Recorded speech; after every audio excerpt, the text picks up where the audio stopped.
I never thought I would find myself in this situation in my twilight years. At 68, most of my peers are enjoying their well-deserved retirement, spending weekends with their grandchildren and going about their business the rest of the time. I, on the other hand, am sitting in the guest room of my eldest son's house, trembling at every sound on the stairs. My name is Gwendolyn Taft. I worked as an accountant for Pierce Construction in San Antonio my entire life. It's not the most romantic profession, but it's stable, which was especially important after my husband Lester died of a heart attack when our children were 8, 12, and 14. I remember that day as if it were yesterday. Lester came home from work, complained of heartburn, took a pill, and sat down to watch TV. 20 minutes later, I heard a strange noise and saw him slump in his chair. The ambulance arrived 17 minutes later. It was too late. And so I was left alone with 3 children and a mortgage. Working for Raymond Pierce's company was my salvation. He was an understanding boss, allowing me to work from home sometimes when the children were sick, and never refusing in advance if there were unexpected expenses. I worked for him for 34 years until I retired 3 years ago. My children grew up to be different people. The middle one, Sybil, is the most sensitive of them all. She became an elementary school teacher, married a programmer named Dominic, and had 2 children, Oliver and June.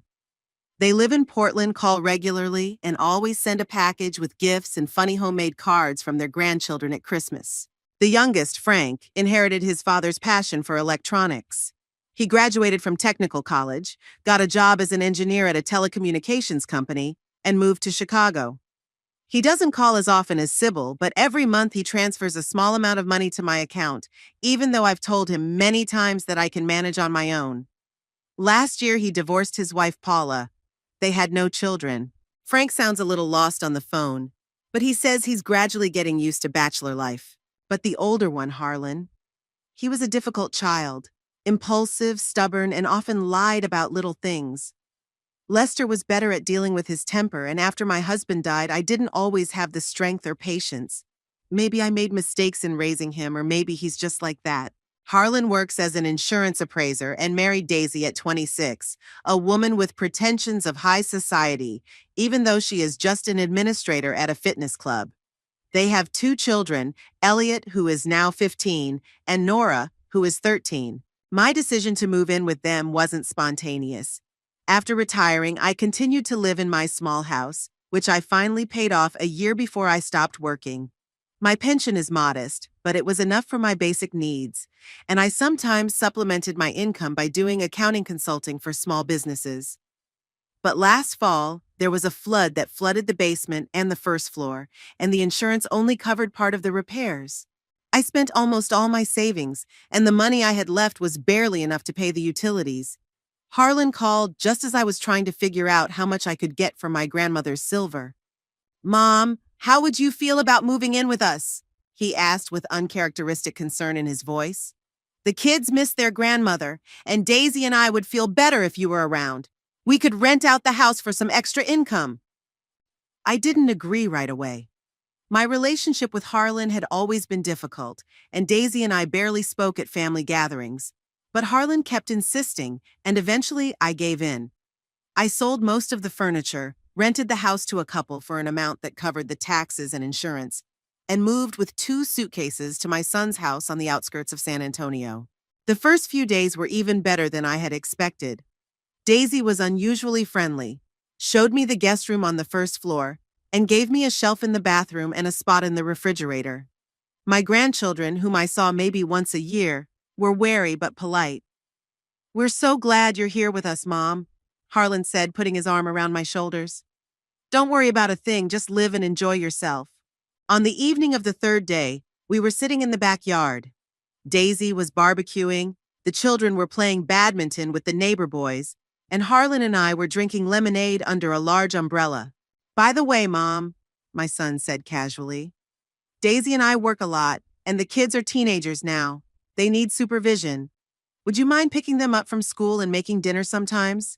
Just a couple of times a week when Daisy and I have late shifts." Of course I agreed. After all, I was living in their house for free, and helping with the grandchildren was the least I could do. But a couple of times a week quickly turned into a daily chore. Daisy started staying late at work, then signed up for manicure and pedicure classes. I need to develop professionally, Gwen. And then added yoga classes for mental balance. By the end of the first month, I found myself cooking breakfast, lunch, and dinner, doing laundry, ironing, cleaning the house, picking up the kids from school, helping them with their homework, and driving them to extracurricular activities.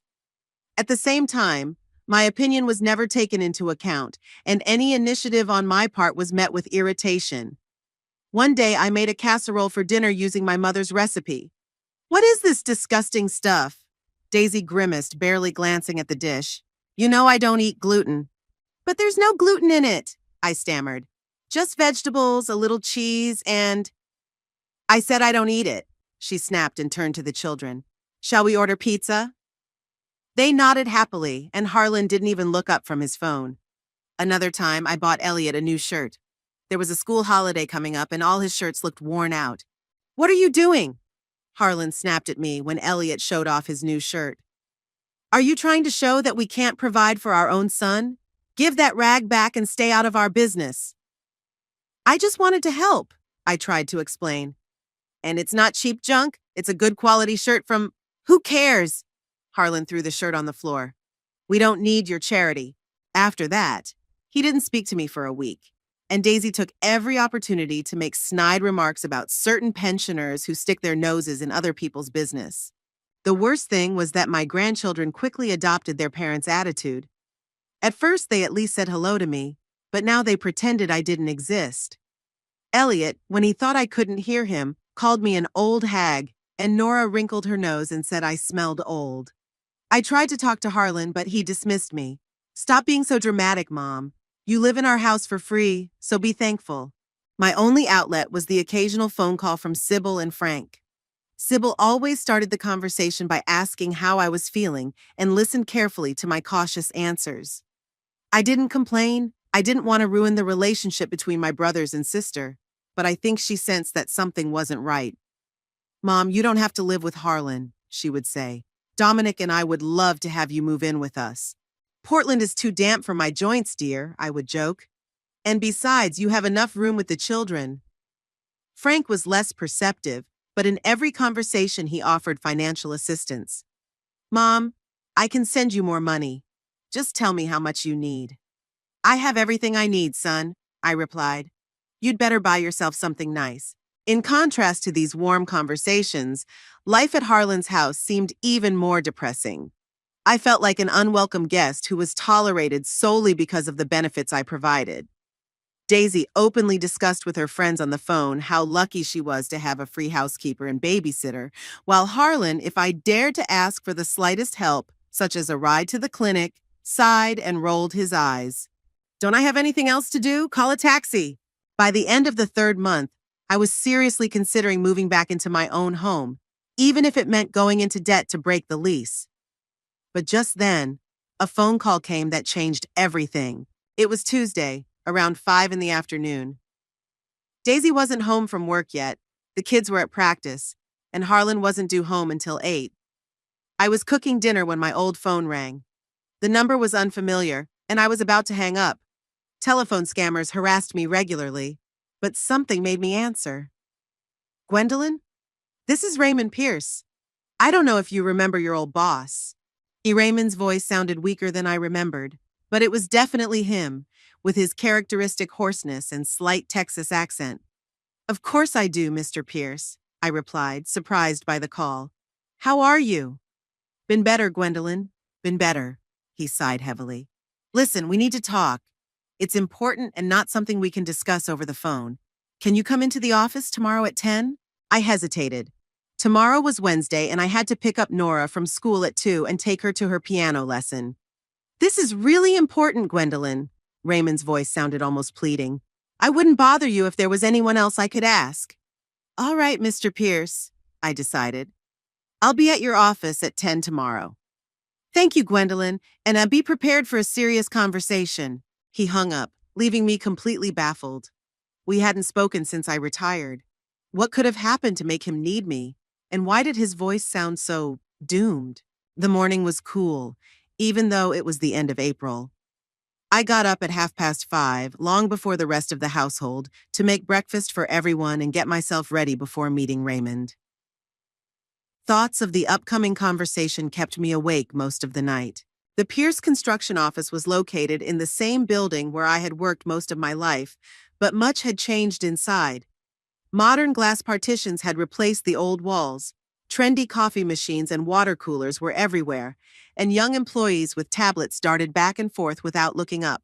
The reception desk was now manned by a girl with bright red hair and lots of piercings, the complete opposite of the stern Mrs. Becker who used to greet visitors in my day. "I have an appointment with Mr. Pierce," I said as I approached the desk. "Gwendolyn Taft." The girl looked up from her computer screen and gave me a once-over. "Mr. Pierce is waiting for you." She nodded, not hiding her surprise. "Fourth floor, down the hall, last door." As I rode up in the elevator, I nervously tugged at my old tweed jacket. I had bought it back when I worked here, but it still looked decent. I always took good care of my clothes. Raymond's office had also changed. It was more spacious, with modern furniture and huge windows overlooking the San Antonio business district. But Raymond himself, sitting at his massive desk, looked much worse than I remembered. He had lost a lot of weight. His hair was completely gray, and there were deep shadows under his eyes. When he stood up to greet me, I noticed that he was limping slightly. "Gwendolyn!" he exclaimed with a warmth I hadn't expected to hear. "How wonderful to see you! Please have a seat." He pointed to the chair across from his desk and walked around it to sit down next to me, dispensing with the formal distance of a boss. "You haven't changed a bit," he smiled. "But you," I began, but stopped myself, not wanting to be tactless. "I look terrible, I know." Raymond waved his hand. "Pancreatic cancer, late stage. The doctors give me 3 to 6 months." I gasped and pressed my hand to my lips. Raymond had always been the embodiment of vitality to me, energetic, active, tireless. Seeing him so weakened was painful. "I'm so sorry," I murmured. "Don't be," he smiled weakly. "I've had a good life, Gwendolyn. I built a successful business, raised a daughter, even got to play with my grandchildren. But that's not the point." He paused as if gathering his strength. "I invited you here because the company is in danger. After I was diagnosed, I started preparing to sell the business. I want the employees to be protected and the family to get a good deal. But my CFO, Vernon Gray, do you remember him? Turned out to be a greedy bastard." I nodded. Vernon had joined the company a couple of years before I retired, a slick young Wall Street guy Raymond had hired to modernize the finance department. "He's cooking the books," Raymond continued, lowering his voice. "He's hiding assets, underreporting profits, creating fictitious debts. He's laying the groundwork to buy the company for a song after I die. I have proof, but I need someone who understands all the schemes and can help fix the situation before the sale." "And you thought of me?" I asked, surprised. "But I've been retired for 3 years. Everything has changed. New programs." "Gwendolyn," Raymond covered my hand with his, dry and hot. "You're the best accountant I've ever worked with. You have a sharp mind and tremendous integrity. I trust you more than anyone else in this company. But listen," he squeezed my hand tighter. "I'm offering you the position of Chief Financial Officer, with full access to all documents and signing authority, and a salary of $75,000 a month." I gasped. The amount Raymond named was astronomical, tens of times more than I had ever earned. "That's impossible," I breathed. "You could hire anyone on Wall Street for that kind of money." "That's where Vernon came from," Raymond said with a bitter smile. "No, I need someone I can trust. Someone who knows the company from the inside and won't sell it out for their own gain." He handed me a folder with documents. "Here's a 6-month contract. That should be enough time to get everything in order and prepare the company for an honest sale. Take a look, think about it, but don't drag your feet. Time is against us." I took the folder with trembling hands. The offer seemed unreal, as if I had suddenly fallen into a movie. $75,000 a month. Even for 6 months, that was more than I had earned in the last 10 years of my career. "What about Vernon?" I asked. "He'll just give up his position?" "I fired him this morning." Raymond allowed himself a faint smile. "Security is already packing his things. He'll threaten to sue, of course, but I have enough evidence of his shenanigans that he'll prefer to leave quietly. I need to think about it, I said, still not believing what was happening. Of course, Raymond nodded. But I hope you'll agree. You're the only one who can save what I've built my whole life. I returned home in a state of complete confusion. The folder with the contract burned my hands, and 1,000 thoughts swirled in my head. On the one hand, this was a chance not only to gain financial independence, but also to help a man who had always been good to me. On the other hand, I wasn't sure that at my age I could handle such responsibility. I stopped in front of Harlan's house, catching my breath. I had to come up with an explanation for my absence. Nora had probably already come home from school and complained to her parents that her grandmother hadn't picked her up. I was right. As soon as I stepped inside, I was confronted by an angry Daisy. "Where have you been?" she snapped at me. "Nora had to take the bus. She missed her piano lesson." "I had to go to the clinic," I lied, deciding not to mention Raymond's offer. A spot suddenly opened up with the cardiologist, and I'd been waiting 2 months for this appointment. "And you couldn't have warned me?" Daisy crossed her arms over her chest. "I missed an important meeting with a client because of you. I had to ask for time off to pick up Nora. I tried to call you, but my phone died," I continued to make up. "I'm sorry, Daisy, it won't happen again." "Like hell it won't," she snorted. "Harlan is going to be furious." And indeed, that evening I had to listen to a long, angry tirade from my son about my irresponsibility and ingratitude. "We took you in, gave you a roof over your head, and what do?" he shouted, spittle flying. "You let us down at the first opportunity." "Harlan," I explained. "I don't care about your explanations." He slammed his fist on the table. "Either you do your job or pack your things and go back to your hole." I lowered my head silently. Arguing with Harlan was useless, especially when he was in this mood. Besides, my mind was preoccupied with something else entirely, the contract that was still in my bag. At night, when the house was quiet, I took out the documents and studied them carefully by the light of a small desk lamp. The terms were more than generous. In addition to a fabulous salary, Raymond offered premium health insurance, a company car, and a bonus upon successful sale of the company.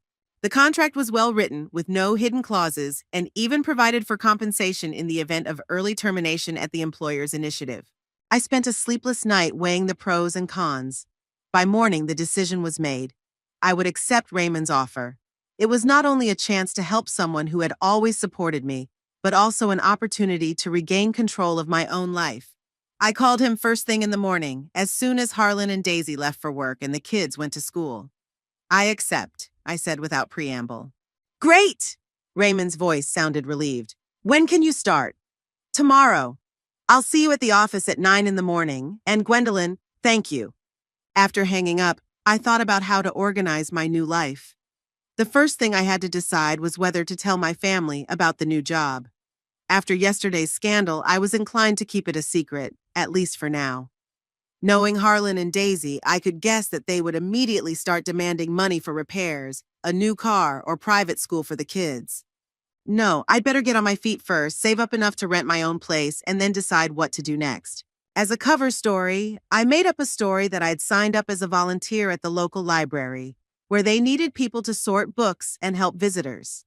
That would explain my absence on weekdays and sound plausible enough for someone of my age and position. In the evening, I cautiously mentioned my volunteering over dinner, trying to look as casual as possible. "The library?" Harlan asked, his mouth full. "Why do you do that?" "So I don't sit at home all day," I shrugged. "I need something to do, to be around people." "Who's going to pick up the kids from school?" Daisy immediately chimed in. "And cook dinner?" "I've arranged to work part-time," I lied. "I'll be done by 2, so I'll have time to pick up the kids and make dinner." Harlan and Daisy exchanged glances, clearly dissatisfied, but they couldn't argue directly. After all, the job was unpaid, so they couldn't accuse me of having ulterior motives. "Just don't let it interfere with your duties here," Harlan warned. "We didn't take you in so you could entertain yourself with books." "Of course, dear," I replied meekly, suppressing the urge to tell him the truth about how much I would now be earning. The next day, I started working at Pierce Construction. The first few weeks were incredibly difficult. I had to quickly learn new computer programs, figure out Vernon's complicated diagrams, and at the same time build relationships with my coworkers, many of whom looked at me with poorly concealed skepticism. But gradually, things started to fall into place. My many years of experience at the company proved invaluable. I knew all the ins and outs of the business, remembered the history of many projects, and quickly reestablished old connections with clients and partners. In addition, accounting had always been my strong suit, and Vernon's schemes, though clever, were still easy to unravel. Raymond, despite his declining health, came into the office every other day and spent long hours with me, bringing me up to speed and supporting my decisions before the board of directors. "You're doing even better than I expected," he said to me after a particularly successful meeting where we presented a debt restructuring plan. "I knew I was right about you, Gwendolyn."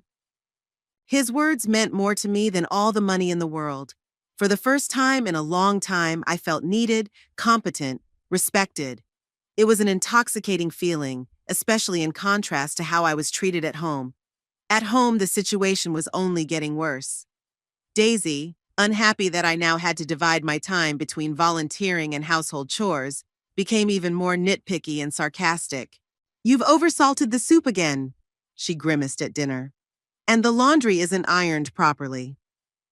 Maybe you should spend less time on your books and more time taking care of the family that took you in." Harlan supported his wife in everything, adding his own complaints. "Mom, you've been kind of distracted lately. Yesterday you forgot to buy my favorite cheese. Today you didn't write down a message from my boss. It's all because of your stupid library. Maybe you should stop playing charity?" But the worst were the grandchildren. Now that Elliot and Nora realized their parents weren't going to reprimand them, they stopped even pretending to be polite. Once I caught Nora rummaging through my bag. "What are you doing?" I asked, trying to hide my alarm. There was a payslip in the bag. "Looking for money," she replied cheekily. "I need a new phone case." "Nora, you can't take other people's things without asking," I said, carefully taking the bag from her. "If you need money, ask your parents." "What could I possibly take from you?" the girl snorted. "You have nothing. You're a bum." I froze at such blunt rudeness, but before I could respond, Daisy entered the room. "What's going on here?" she asked, looking from her daughter to me. "Grandma won't give me money for a cover," Nora complained immediately. "And she hides her stupid bag from us." "She was rummaging through my things," I tried to explain. "What secrets could you possibly have?"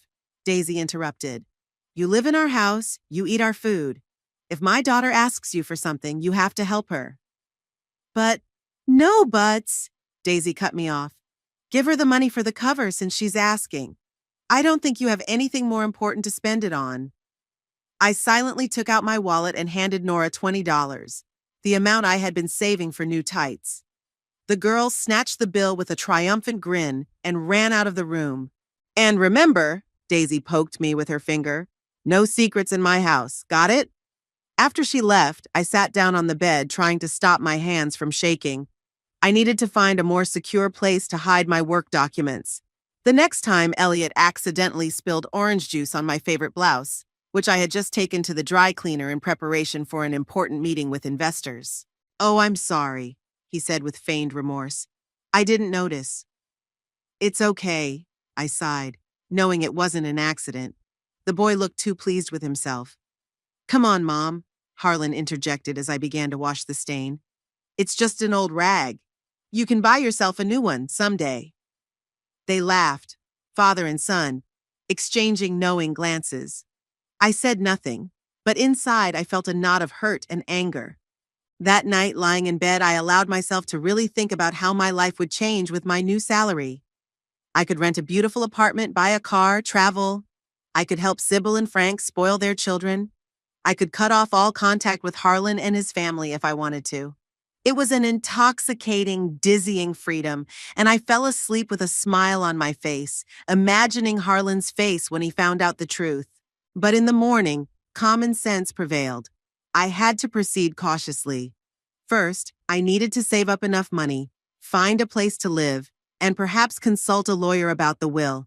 I didn't want Harlan to get a penny of my money after I died. In the meantime, I had to endure daily humiliation and pretend that everything was fine. Every morning, I went to the library, worked myself to exhaustion in the office, and then returned home to cook, clean, and listen to complaints and ridicule. Sometimes it felt like I was living a double life, a successful financial director by day and a powerless servant by night. It was exhausting, but the thought that things would soon change gave me strength. "Hang in there, Gwendolyn," Raymond encouraged me, noticing the circles under my eyes. "You're doing an incredible job. Just a little more and we'll get the company out of this crisis." I smiled gratefully, not telling him about my domestic problems. He had enough worries of his own. Raymond's health was deteriorating every day, and at times it seemed to me that he was holding on only by sheer force of will and the desire to see his business saved. And at home, new trials awaited me. Daisy suddenly decided that I should also take on the cleaning of the garage and the backyard. "You sit in your library all day," she said. "Consider it compensation for your absence." "But I already do all the housework," I tried to argue. "And the library is work too, even if it's unpaid." "Who needs your fussing with books?" Daisy snapped. "You live here for free, so be nice and work for it." I gritted my teeth and said nothing. The work days began to blend into one endless marathon.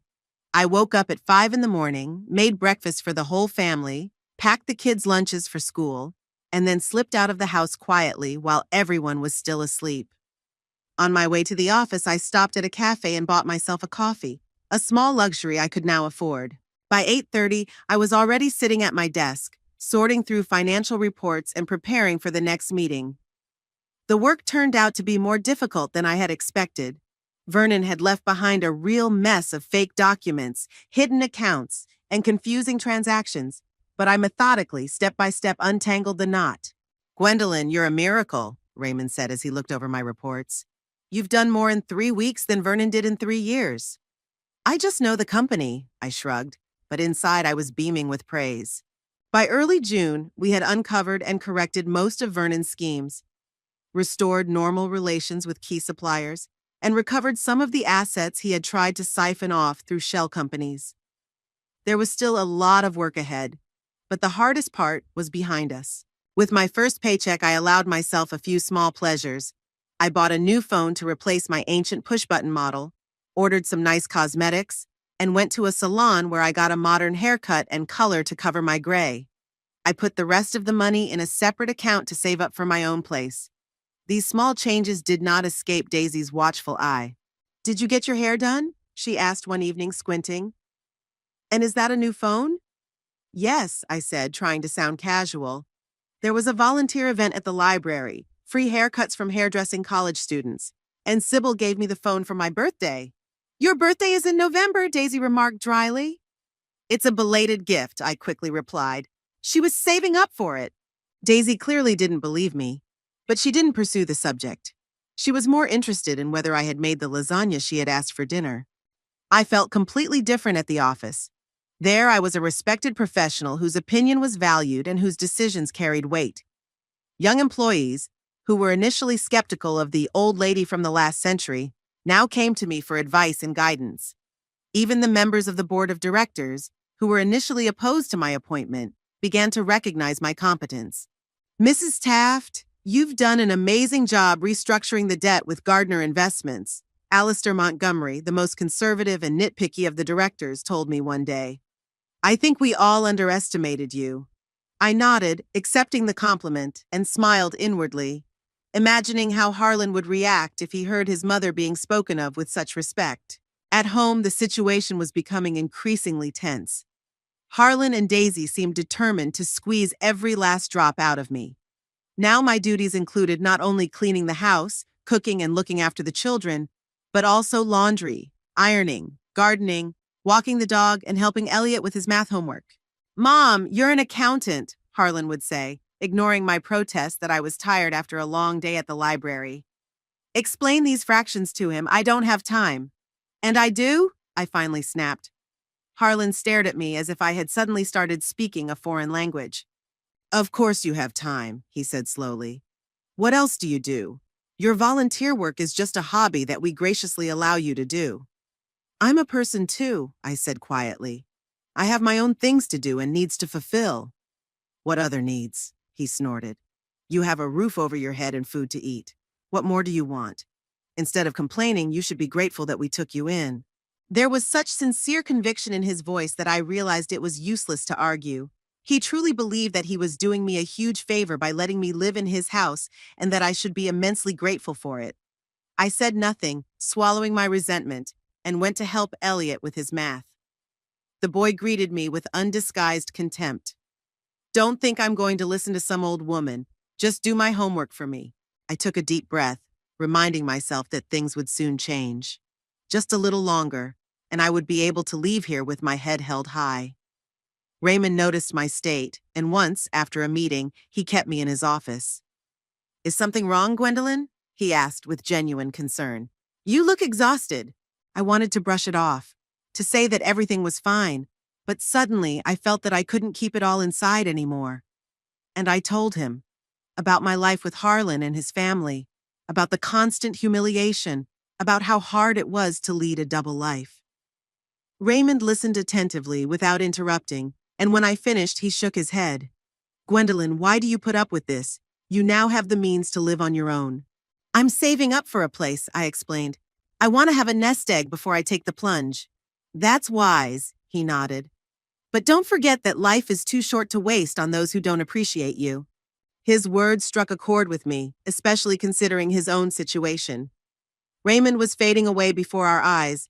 Every day could be his last. But he kept coming to the office, solving problems, making plans for the future of a company he would never see. You're right to want to be financially independent, he continued. But don't let them break your spirit. You're a wonderful woman, Gwendolyn, and you deserve respect. After that conversation, something changed in me. I still did my chores at home, but I no longer tried to please Harlan and Daisy in everything. If they asked for something clearly excessive, I calmly refused. If the children were rude, I didn't swallow my resentment, but firmly pointed out that such behavior was unacceptable. Of course, this did not go unnoticed. Daisy complained to Harlan that I had completely let myself go, and he, in turn, reprimanded me, to which I responded politely but without my former submissiveness. What's going on with you, Mom? He asked once when I refused to sew all his shirts in one evening. You've become different. I'm just a human being, Harlan, I replied. And I have my limits. Are we asking too much of you? He asked, looking offended. After everything we've done for you? What exactly have you done for me? I asked quietly. What do you mean, what have we done for you? He looked genuinely surprised. We gave you a roof over your head, food, a family. Without us, you'd be living alone in your ramshackle shack with no one to care about you. In his eyes, I saw absolute conviction that he was right. For Harlan, this wasn't manipulation, but a statement of fact. He truly believed that he was doing me a great favor by allowing me to live in his house and serve his family. For the first time, I realized how deep the chasm between us was. My own son didn't see me as a person, but as a function, a tool for his convenience, and no words I could say would change that perception. From that moment on, I began counting the days until I could leave. Every morning as I left for work, I would mentally note, another day gone. Every evening when I returned to Harlan's house, I would tell myself, this is temporary. My inner alienation must have been noticeable to those around me, because the attitude toward me at home grew worse. Daisy stopped even pretending to be polite. Elliot and Nora openly ignored my requests and instructions, and Harlan increasingly spoke to me in an irritated tone, as if I were a disobedient child. In mid-July, when my bank account had enough money for the first month's rent, something happened that finally decided everything. It was Saturday, a day off. For the first time in a long time, I had the whole day free. The office had declared a cleaning day, and I told my family that I was doing inventory at the library. I planned to spend the day looking at apartment listings and maybe go see a couple of options, but Harlan and Daisy had other plans. Mom, Daisy and I want to go see this new movie, my son announced at breakfast. Will you watch the kids? I have some things planned for today, I replied cautiously. What things? Daisy didn't even look up from her phone. You have the day off. You could spend it doing something useful, spending time with your grandchildren. I have a doctor's appointment, I lied, knowing they wouldn't believe me anyway. The orthopedist, for my arthritis. I've been waiting 2 months for this appointment. Reschedule it, Harlan shrugged. It's not that urgent. I can't reschedule, I tried to say firmly but calmly. The doctor is very busy, and the next appointment won't be until September. So what? Daisy interjected. You can wait until September. You won't fall apart. We want to go to the movies. My knees hurt already. I decided to stand my ground. I need to see the doctor. God, Mom. Harlan rolled his eyes. Always your health problems. Why can't you just help your family when they ask you to? I help you every day. My patience was wearing thin. I cook, clean, pick up the kids from school, help with homework. Can't I have one day to myself? To yourself? Harlan asked, sounding as surprised as if I had said something absurd. What would you do to yourself? You're retired, you don't have a job, hobbies, or friends. Your life is us, your family. I have my own life, I said quietly but firmly, and my own needs. What needs does an old woman have? Daisy snorted, not looking up from her phone. The main need at your age is to be useful to your family, not a burden. I looked at her, then at Harlan, who was nodding in agreement with his wife's every word, and realized that the conversation was pointless. They really didn't see me as a person with my own desires and rights. I'm sorry, but I can't babysit tonight, I said, getting up from the table. I have to go to the doctor. Didn't you hear what we said? Harlan raised his voice. You're not going anywhere. You're staying with the kids. No, I said firmly for the first time. I'm not staying. Harlan's face turned red with anger. He jumped up from his chair and loomed over me. What do you mean, no? You live in my house, you eat my food, and you'll do what I tell you. I'm your mother, not your servant, I tried to speak calmly, though I was trembling inside. And I have a right to my own time. What right? Harlan roared. You live here out of the goodness of our hearts. Out of the goodness of our hearts, do you understand? If it weren't for us, you'd be living in your hole, counting pennies until you retired. His words hurt more than I expected. Not because they were true, I knew I could now afford a much better life than Harlan's, but because they reflected his attitude toward me. Contempt, superiority, complete lack of respect. I'm leaving, I said, feeling strangely calm. I'm going to see the doctor now, and we'll talk tonight when you've calmed down. I turned to leave the kitchen, but Harlan grabbed my arm, squeezing my wrist painfully. You're not going anywhere. I told you you're staying with the kids. Let go. I tried to free myself. You're hurting me. Hurting you? He laughed maliciously. You don't know what hurting is yet, you ungrateful old hag. We took you in, gave you a home, and instead of gratitude, you throw a scene. Nora and Elliot watched with keen interest, while Daisy continued to scroll through her phone as if nothing unusual was happening. Let me go, Harlan, I repeated, right now. Or what? He squeezed my hand even tighter. What are you going to do, you beggar? Where will you go without us? Who needs you? Something broke inside me at that moment. Years of hurt, humiliation, and rejection poured out. I pulled my hand away and, to my own surprise, shouted, I need myself. I'm a human being, not a thing. I'm your mother who raised you alone after your father died, who worked 2 jobs so you could go to college. And this is how you thank me? By treating me like a servant. By humiliating me in front of my own grandchildren? My screams seemed to stun everyone. Daisy even looked up from her phone, and the children froze with their mouths open. But Harlan quickly regained his composure. How dare you raise your voice to me in my own house? He hissed, grabbing his mug of hot tea from the table. You... He didn't finish his sentence. Instead, he threw the hot tea in my face. The scalding liquid ran down my cheeks, neck, and chest, soaking my blouse. I screamed in pain and surprise. Get out, you beggar! Harlan yelled, pushing me toward the door. Get out of my house! You're no longer part of this family. You're nobody. Do you hear me? Nobody! Shocked, my face and clothes wet with tea, I backed toward the door. Harlan's eyes burned with a fury I had never seen before. Behind him stood Daisy and the children, unperturbed, indifferent, as if what was happening was a normal family argument and not the expulsion of an elderly woman from her home. Pack your things and get out! Harlan continued to shout. I'll give you 10 minutes, then I'll throw everything out onto the street. I turned silently and went to my room. My hands were shaking, my face was burning from the tea and humiliation, but inside I felt a strange emptiness. It was as if something important that connected me to this house, to these people, had finally been severed. I quickly gathered the essentials into a small bag, my documents, my phone, a few changes of clothes. I could pick up the rest later or buy new things. Right now, the main thing was to get out of this house where I had been humiliated for so long. Passing by the kitchen, I heard Daisy say, "Maybe you shouldn't have been so harsh. She is your mother after all." "I don't care," Harlan snapped. "She crossed the line. Let her get out and live her own life. We'll see how she manages without us." I quietly opened the front door and stepped outside. It was a sunny morning. Neighbors were busy in their gardens. Someone was walking their dog. A typical summer day in the suburbs of San Antonio. I walked slowly down the sidewalk without looking back. My face was still burning from the tea. My blouse clung uncomfortably to my body.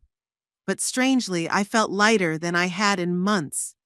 It was as if a heavy weight had been lifted from my shoulders.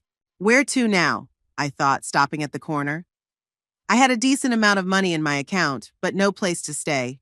I could have called Sybil or Frank, but I didn't want to get them involved in my conflict with Harlan.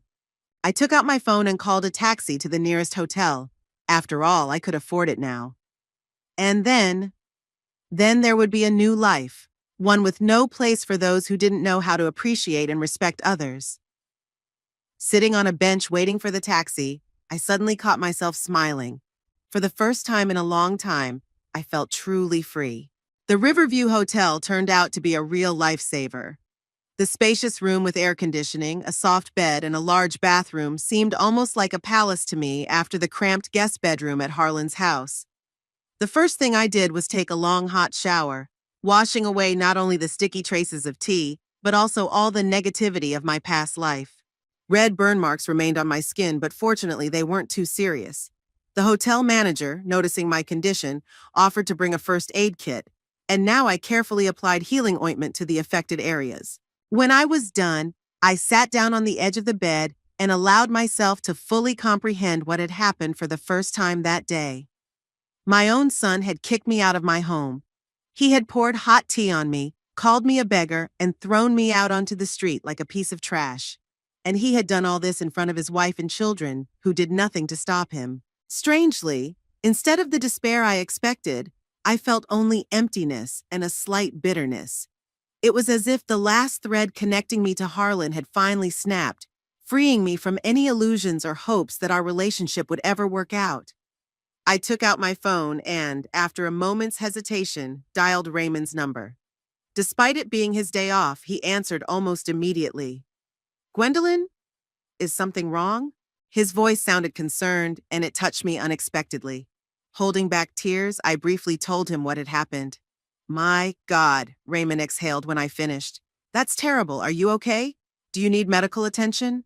"No, just minor burns," I replied. "I'm at the Riverview Hotel. They have everything here." "Stay there," he said firmly. "I'll call my friend at the real estate agency. We'll find you a decent place to live, not just a temporary shelter." After talking to Raymond, I felt a little better. At least I had a job, money, and the prospect of a place to live. Not bad for a woman my age who had just been kicked out of her home by her son.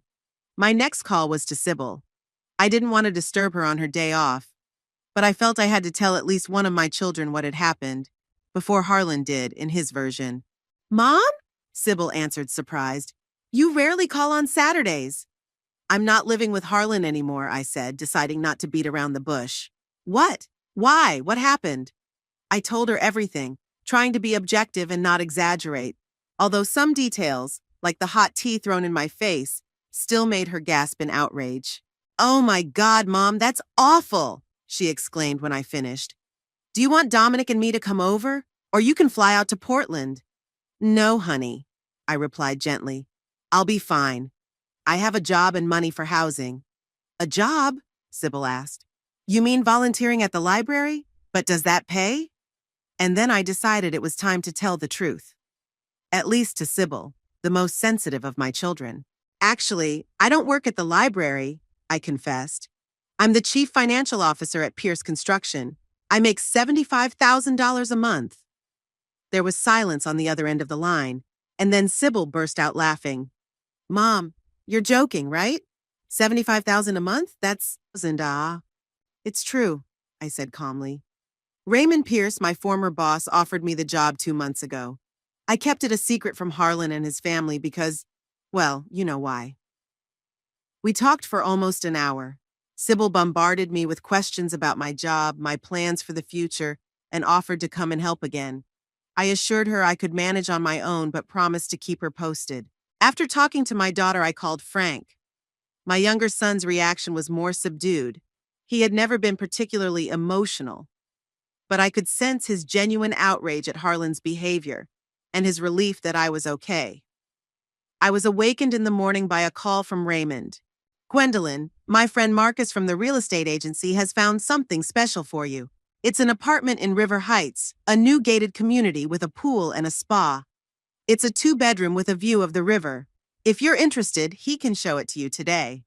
I agreed to take a look, although I doubted that such an apartment would be within my budget. River Heights was considered one of the most prestigious residential complexes in San Antonio. Marcus, an energetic man in his 50s, met me at the entrance to the complex and showed me inside. The grounds were impressive: manicured lawns, fountains, winding paths among flowering shrubs. The apartment itself was simply stunning. A spacious living room with panoramic windows overlooking the river. A modern kitchen with all the necessary appliances, 2 bedrooms, 2 bathrooms, and even a small study. Marcus named the price and I was surprised. It was well within my means with my new salary. The owner is going abroad to work for 3 years and wants to rent the apartment to a reliable tenant, explained the real estate agent. I told him about you, the CFO of a reputable company, recommended by Raymond Pierce himself. He agrees to a long-term lease with a fixed rate and the right of first refusal if you decide to stay. The next day, I signed a lease for an apartment in River Heights, and by evening I had moved my few belongings from the hotel. The empty rooms looked uncomfortable, but that was a temporary problem. Now I had the means to furnish the place to my liking. On Monday, I returned to work with renewed energy. My colleagues noticed the change in my mood. I looked more energetic and focused, despite all the ups and downs of the weekend. Over the next 2 weeks, I immersed myself completely in setting up my new life. During the day, I worked at the office, where Raymond and I were preparing the company for sale, and in the evenings I worked on the apartment, buying furniture, dishes, and textiles, gradually turning the empty space into a real home. I allowed myself a little luxury. I ordered a designer sofa for the living room, a bed with an orthopedic mattress that I had long dreamed of, and a dining set made of natural wood. Each new item that appeared in the apartment seemed to reinforce my new identity as a successful, independent woman who could afford to live the way she wanted. One evening, when Raymond and I were staying late at the office discussing the strategy for upcoming negotiations with potential buyers, he suddenly asked, "How do you get to work, Gwendolyn?" "By taxi," I replied. "It's convenient from River Heights. It's not far." "Why don't you buy a car?" Raymond suggested. "Your contract includes a company car, but you haven't used it yet." I thought about it.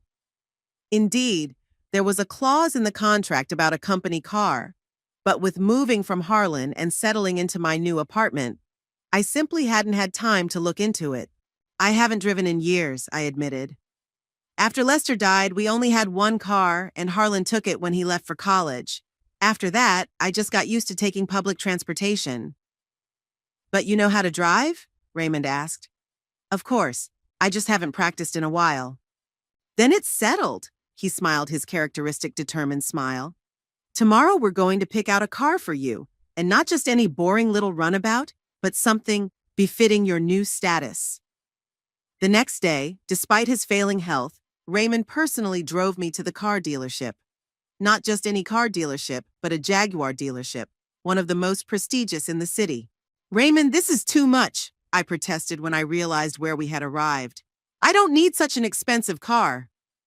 "Gwendolyn," he said seriously, turning to me, "I won't be around much longer. I want to do something good for people who deserve it. Let me do this."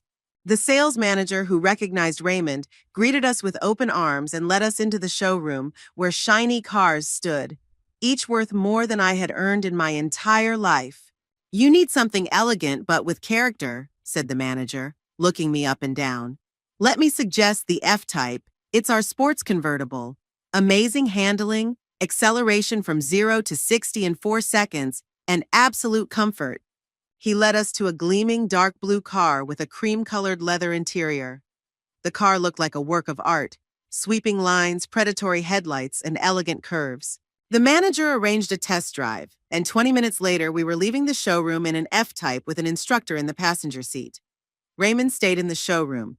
He wasn't feeling well enough for such excitement. I felt uncertain during the first few minutes behind the wheel. Too many buttons, too sensitive pedals, too powerful an engine. But gradually, under the instructor's guidance, I began to get used to it.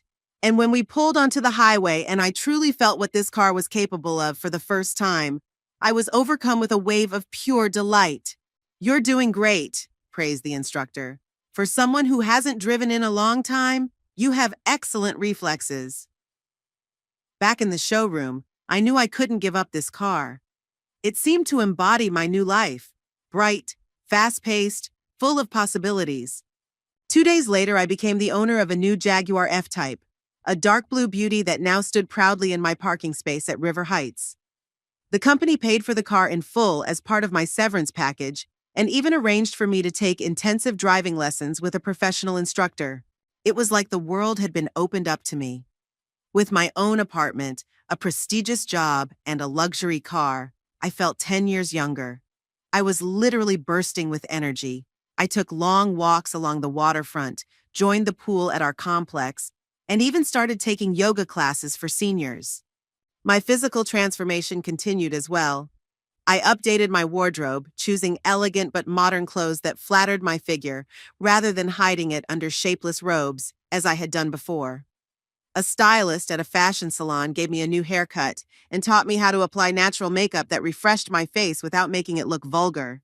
"You've literally blossomed," Raymond remarked when I showed up at the office in a new lavender suit with my hair done. "You look like you've aged 15 years. "I feel like I have," I admitted. "It's like I've started my life over again." And it was true.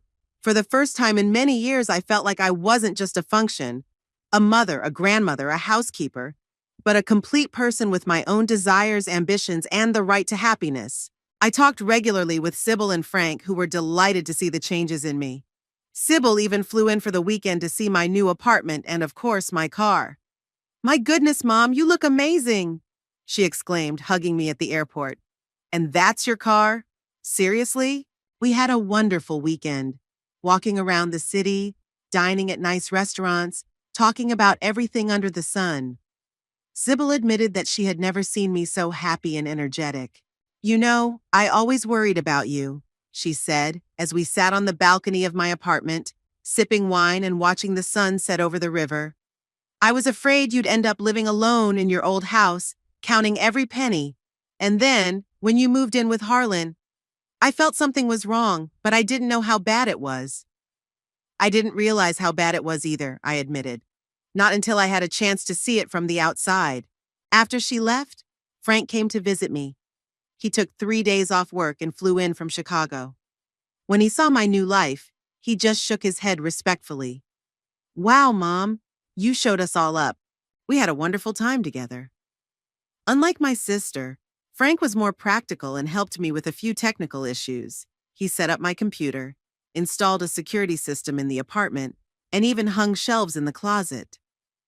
"You know," he said as we said goodbye at the airport, "I always knew you were special, but you've exceeded all expectations." His words touched me deeply. For the first time in a long time, I felt that my children, at least 2 of them, saw me not just as a mother, but as a person with my own achievements and strengths. Work was also going well. Raymond and I completed the restructuring of the company and began negotiations with potential buyers. Raymond's condition was deteriorating. He now came to the office only once a week and spent most of his time working from home or in the hospital. But his mind remained sharp, and we continued to function as a well-oiled team. In early August, Raymond Pierce called me to his home. His condition had deteriorated significantly. He was no longer able to come to the office and spent most of his time in bed under the supervision of a nurse. But his mind remained clear, and his interest in the company's affairs was unabated. "Gwendolyn," he said as I settled into a chair by his bed with a folder of documents on my lap. "Any news on potential buyers?" "Yes, and good news," I smiled. "Bradford Industries has raised its offer to $120 million. Their lawyers are already drafting the contract." "Excellent," Raymond smiled weakly. I hope I live to see the signing. Don't say that. I covered his hand with mine. You'll see your company pass into good hands. We discussed a few business matters, then the conversation unexpectedly turned personal. How's your son? Raymond asked. You didn't tell me if you've had any contact with him since that incident. None. I shook my head. He called a few times, left messages, but I didn't call back. That's the right thing to do. Raymond nodded. But you know, my daughter told me something interesting. Her husband works at the insurance company where your Harlan used to work. It turns out he was fired for a serious mistake in the reports that cost the company a major client. I see. I felt a slight pang of regret, but nothing more. That's too bad. That's not all, Raymond continued. Rumor has it that he's in serious financial trouble. The bank is threatening to foreclose on his house for late payments. He and his wife are trying to sell it quickly, but the market isn't very favorable right now. I was silent, not knowing what to say. On the one hand, I felt sorry for Harlan. No matter how badly he had treated me, he was still my son. On the other hand, I couldn't shake the feeling that there was some kind of higher justice in this situation. I'm not telling you this to gloat, Raymond said gently, noticing my confusion. I just thought you should know. Maybe it's time to get your things out of his house before it's too late. Maybe you're right, I replied thoughtfully. There are photos, letters, and a few mementos I didn't have time to take with me that day. Then don't put it off, Raymond advised. And Gwendolyn, don't let him hurt you again. You deserve better. That evening, I called Sybil to find out what she knew about Harlan. She confirmed Raymond's words and added a few details. Daisy called me last week, Mom. They're really in a desperate situation. Harlan can't find a new job. He was fired in a scandal and didn't get any references. They're selling their house, their car, even their furniture. Daisy asked if I could lend them some money. And what did you say? That we're in a difficult situation ourselves right now, Sybil sighed. And it's true, Dominic is waiting for a promotion, but it's been put on hold because of restructuring at his company. And the children, you know how much education costs these days. I know, dear, I said gently.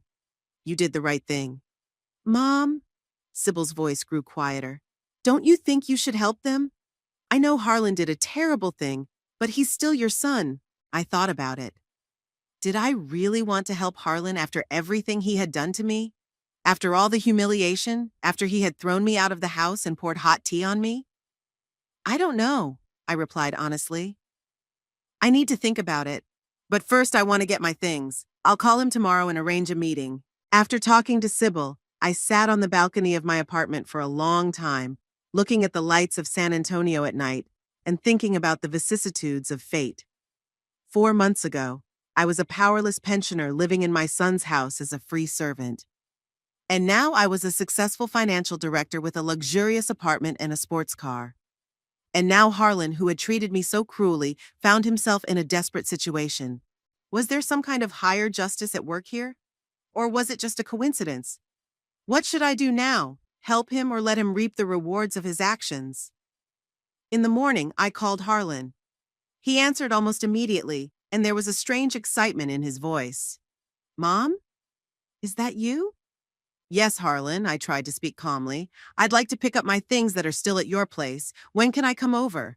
Of course, he said with unusual helpfulness. You can come anytime. I will be home all day. Then I'll come tomorrow around 11, I said. Okay, Mom, and I wanted to say I'm really glad you called. We missed you. I almost laughed at the sudden change in tone. Not long ago, he had called me a beggar and kicked me out of the house, and now suddenly he missed me. Had Sybil told him about my new job? Or was he so desperate that he was willing to humiliate himself in front of anyone just to get financial help? See you tomorrow, Harlan, I said, and hung up without responding to his sentimental outburst. The next morning, I dressed carefully, choosing an elegant ivory sheath dress, low-heeled shoes, and minimalist gold jewelry. I did my makeup and styled my hair. Looking in the mirror, I hardly recognized myself. The well-groomed, confident woman was so different from the downtrodden old woman I had been just a few months ago. At exactly 10:30, I got into my Jaguar and headed for Harlan's house. The weather was beautiful, bright August sunshine, a light breeze, perfect conditions for a drive with the top down.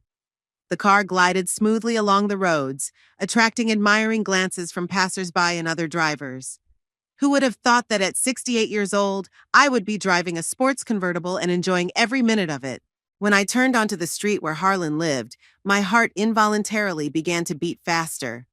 I hadn't been here since the day my son kicked me out of the house. The neighborhood looked the same. Neat houses behind low fences, trimmed lawns, children's bicycles on the driveways. But now I looked at it all as if from the outside, as a stranger, not as a resident. Harlan's house stood out from the neighboring houses, and not in a good way. The lawn was unkempt, there were oil stains on the driveway, and a squat for sale sign with a real estate agent's phone number stood on the lawn. I parked the Jaguar right in front of the house, turned off the engine, and froze for a moment, gathering my thoughts. What did I feel? Strangely enough, almost nothing. No anger, no resentment, no desire for revenge or gloating. Just a calm confidence that this stage of my life was over and I had come to put an end to it. I got out of the car, straightened my shoulders, and headed for the front door. Before I could ring the bell, the door swung open and Harlan appeared on the threshold. He had lost weight and looked haggard during the time we hadn't seen each other. His eyes were sunken, with dark circles under them, and there was clearly more gray in his hair. "Mom!" he exclaimed with exaggerated joy. "I'm so glad to see you." He took a step forward as if to hug me, but I took a small step back and he stopped, awkwardly lowering his arms. "Hello, Harlan," I said calmly. "I've come for my things." "Yes, of course," he nodded, continuing to smile, although it looked forced. "Come in, please. Daisy has made tea and cookies." And I walked into the house, noting how much had changed in such a short time. Some of the furniture was gone, the pictures were off the walls, and what remained looked neglected and dreary. There was a strange smell in the air, a mixture of stale food, dust, and general desolation. Daisy was waiting for me in the living room, wearing what she apparently considered her best dress, a little outdated and not particularly flattering on her plump figure. Elliot and Nora sat nearby on the sofa, unusually quiet and clearly embarrassed. "Gwendolyn!" Daisy stepped toward me with a fake smile. "How wonderful to see you! You look stunning!" Her voice sounded genuinely surprised, and her gaze appraised my outfit, my hairstyle, my jewelry, everything that was so different from my former appearance. "Thank you, Daisy," I nodded. "You too. You look well." The last sentence was a blatant lie. Daisy looked exhausted and unkempt, with messy makeup and dull hair. "Please sit down," Harlan said, pointing to a chair. "Would you like some tea or coffee?" "No, thank you." I remained standing. "I don't have much time. I just wanted to pick up my things." "Yes, of course." Harlan rubbed his hands nervously. "I packed everything into boxes. They're in the garage. But maybe you'd like to stay for a while? We haven't seen each other in so long." "And whose fault is that?" I asked, not raising my voice, but firmly. Harlan blushed and lowered his eyes. "Mom, we're all very sorry about what happened. I wasn't myself. I said some terrible things. It's unforgivable, I know. But maybe we could start over?" I looked closely at my son. His eyes showed despair but not remorse. He looked like a drowning man clutching at straws, not a person who sincerely regretted his actions. "Harlan," I said calmly, "let's not pretend. You found out about my new job from Sybil or Frank and decided I could help you out with money. That's why you suddenly remembered your family ties." "What? No," he feigned indignation. "How could you think that? We all missed you." "Right, kids?" Elliot and Nora nodded in unison, but their faces remained impassive. It was obvious that they had been forced to participate in this charade. "Mom, I heard you're working at your old company now," Harlan continued, clearly deciding to change tactics. "That's great. I always knew you were a great professional. And is that your car outside? Impressive." "Yes, that's my Jaguar," I allowed myself a slight smile. "A company car, part of my compensation package as CFO. Chief Financial Officer?" Daisy couldn't hide her surprise. "But you said you were a volunteer at the library."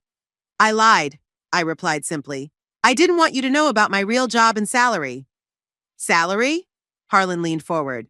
"And how much do you make, if you don't mind me asking?" $75,000 a month, I said calmly, without boasting, simply stating a fact. The room fell silent. Harlan froze with his mouth open. Daisy turned pale, and the children showed their first sign of interest in the conversation, looking at each other in surprise. 75,000 a month? Harlan repeated slowly, as if he couldn't believe his ears. But that's more than you made in a year at the insurance company, I finished for him. Yes, life is full of irony, isn't it? Mom, that's amazing. Harlan seemed to have finally found his voice. I'm so happy for you. And, it's for the best that it turned out this way. You've gained independence, a new life. Thanks to you kicking me out of the house and pouring hot tea on me? I raised an eyebrow. Well, that's not what I meant, he said, embarrassed. It's just everything's for the best, right? Maybe, I agreed, but don't pretend you wanted to help me. You wanted to get rid of the burden, as you called me. Mom, I was wrong. Harlan took a step toward me, his voice pleading. I admit it. I acted terribly, but we all make mistakes, right? Didn't you teach us to forgive? Yes, I nodded. And I forgive you, Harlan. But that doesn't mean I'll forget, or that I should put myself at risk of being treated that way again. But we've changed, Daisy interjected. The last few months have been difficult for us. We've reevaluated a lot of things. Yeah, especially when you found out I make $75,000 a month. I couldn't resist the sarcasm. Gwendolyn, we're truly sorry. Daisy moved closer, her voice honeyed. And we'd like you to be part of our family again. You mean you'd like my money to be part of your family, I corrected her. Let's be honest, at least now. Mom, don't be like that. Harlan took another step toward me. Of course, things are tough for us financially right now, but it's not about the money. It's just that I've realized how much you mean to us. I sighed. His insincerity was almost palpable. Where are my things, Harlan? I asked, deciding not to continue this pointless conversation. In the garage, he said, visibly deflated. I'll walk you out. We walked through the kitchen to the garage, where there were indeed 3 cardboard boxes with Mom written on the side. That's everything, Harlan said. I tried not to forget anything. Your photo albums, books, personal items. I opened the top box and glanced through the contents. Everything looked fine. My old photos, letters, a few mementos. Thanks, I nodded. Can you help me carry them to the car? Harlan picked up 2 boxes and I took the third, the lightest one. We left the house and headed for my Jaguar. Daisy and the children followed us, clearly not wanting to miss the spectacle. Wow, Elliot breathed, speaking for the first time since I had arrived. Is that really your car, Grandma? Yes, Elliot, it's my car, I said, opening the trunk, which was large enough to hold all 3 boxes. Cool, the boy muttered with reluctant admiration. Harlan carefully placed the boxes in the trunk and turned to me. Mom, please, let's talk. I know I did a terrible thing, but I'm your son, your flesh and blood. Can't you give me a second chance? I looked at him closely. Standing before me was a grown man, my own child whom I had given birth to, raised, and sacrificed myself for over many years. But in his eyes, I saw only calculation and despair, not love or remorse. You know, Harlan, I said calmly. When you kicked me out of the house, you called me a beggar and said I was nobody, that I was living in your house out of the goodness of your heart. You didn't see me as a person, just a function, a convenient servant who cooked, cleaned, and looked after the children. I was wrong, he said, lowering his eyes. I didn't mean it. No, you did. I shook my head. And you know what's the saddest part? I almost believed you. I almost believed that I was nobody, that I didn't deserve respect or a decent life. But now I know that's not true. I closed the trunk and walked around the car to get behind the wheel. Mom, please. Harlan followed me. We're on the verge of bankruptcy. The bank is taking the house. I don't have a job. The kids could end up on the street. I'm sorry you're in this situation, I said sincerely. But you're a grown man, Harlan. You'll manage. But you could help. His voice took on a familiar, demanding tone.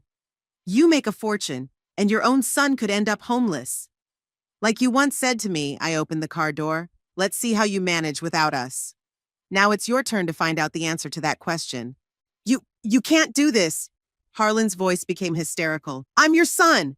Yes, you're my son. I said, getting behind the wheel. And that's exactly why I'm not just going to give you money. It won't help you become a better person. Maybe when you face the consequences of your actions, you'll finally learn to appreciate other people and treat them with respect. I started the engine, and the powerful roar of the motor made Harlan take a step back. Goodbye, Harlan, I said. I wish you and your family all the best. Mom! He made one last desperate attempt. You can't just leave. We're family. Family isn't just blood, I replied. It's mutual respect, care, and support. When you're ready for a real family relationship, you know where to find me. With that, I pulled away, leaving Harlan, Daisy, and the children standing on the driveway with confused and angry faces. As I pulled onto the highway, I felt a strange sense of relief. Not malice, not vengeful satisfaction, but relief. As if a heavy weight had been lifted from my shoulders. For the first time in many years, I was completely free. Free from guilt, from false responsibility, from toxic relationships. That evening, I sat on the balcony of my apartment, sipping a glass of fine wine and looking out at the lights of San Antonio at night. The boxes of things from Harlan's house stood unpacked in the corner of the living room. I decided to sort through them tomorrow with a clear head. The phone rang, interrupting my thoughts. It was Sybil. Mom? How did it go? Her voice sounded worried. Fine, I replied calmly. I got my things and left. And Harlan? Did he ask for help? Yes, I smiled. As soon as he found out about my salary, he remembered that I was his beloved mother. And what did you decide? Sybil asked cautiously. I refused, I replied simply. Not because I want to get back at him, but because it won't help him become a better person. He has to deal with the consequences of his actions himself. There was silence on the other end of the line, and then Sybil said quietly, You know, Mom, I think you're right. Harlan has always been complicated. Maybe this is exactly what he needs. Maybe, I agreed. Time will tell. After talking to my daughter, I returned to the balcony. The night was warm, with a light breeze carrying the scent of blossoming trees from the waterfront. Somewhere in the distance, music played, and I could hear the laughter of people living their lives, with their joys and sorrows. I thought about how strange life was. 6 months ago, I was a dependent, downtrodden old woman whom my own son considered a burden. Now I was a successful, financially independent woman with my own house, car, and most importantly, a sense of self-worth. Money has certainly changed my life for the better. It has given me freedom, comfort, and opportunities I never had before. But true wealth did not come with a bank account, but with the realization of my own worth, the ability to defend my boundaries, and the courage to live the way I believe is right.